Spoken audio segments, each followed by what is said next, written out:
And talking about the marketing too, something that, even me not really being around during this time and everything, but something that's been a holdover and that I even still recognize is kind of the architecture of their restaurants and that orange roof.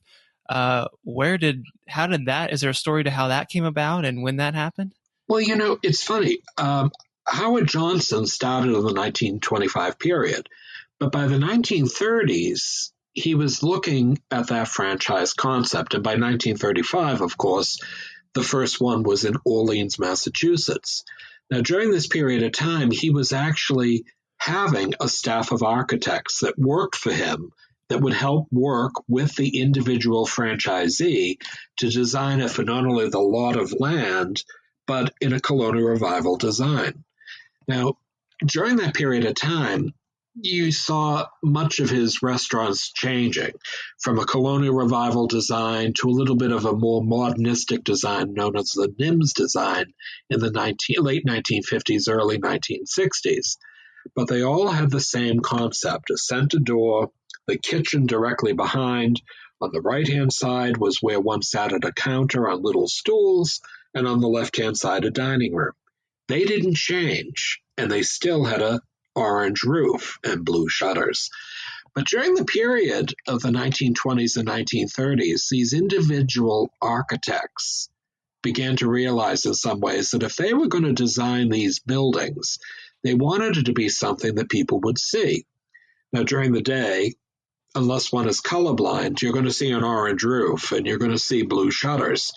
But in the evening, they began to erect neon signs. And the neon signs were important because the logo, Simple Simon and the Pieman, was usually in an orange tube that outlined the two figures.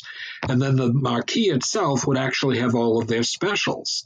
So if you're traveling by automobile, you couldn't miss the marquee.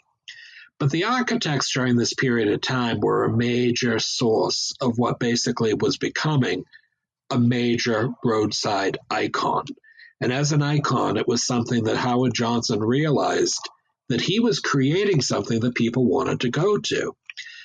During the 1960s, though, with a little bit of a modernization, especially because his son, Howard Brennan Johnson, was coming into the business, they decided to hire an architect from Atlanta, Georgia, by the name of Rudolph Nims. Nims, a very successful architect, modernized the Howard Johnson restaurant, and it became a place of plate glass windows, still with an orange roof, but it was something that was actually to be created as the prototype restaurant. After that point, every Howard Johnson's looked like a Nims design, with 100-lot parking area for automobiles, and the Rudolph Nims design, it was something that really standardized the company and, of course, cut prices because they used the same design over and over.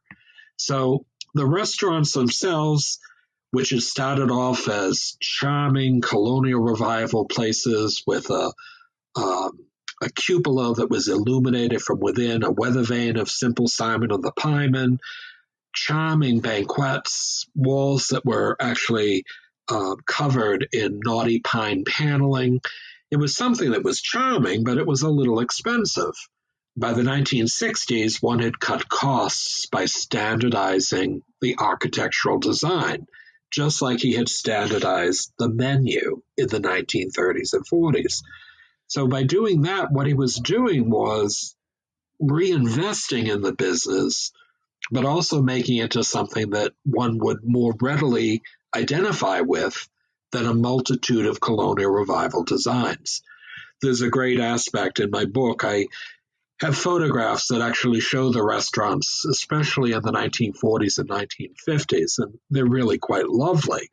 But the whole idea is, after the early 1960s, these restaurants and motels were almost cookie cutter in design. And what they did was to make it readily identifiable. And whether you could read or write, you could actually recognize the orange roof. Yeah, sure. So I think the next kind of everyone's, that's not super familiar with the story is their next question is, well, are all the Howard Johnsons today? What's what's happened to them. So is that the next part of the story? Should we dive into that? Sure. Well, it's funny when you say these things because it's such a sad situation. Howard Johnson took over 40 years to build. Hey, thanks for watching this video. This is my dog, Murphy, and these are dog treats. Now I'll give Murphy one of these dog treats, and all you have to do is press the like button. Just press that little like button right down there at the bottom of this video, and this sweet, adorable, cute little puppy gets a treat. All thanks to you. Alright, you did it?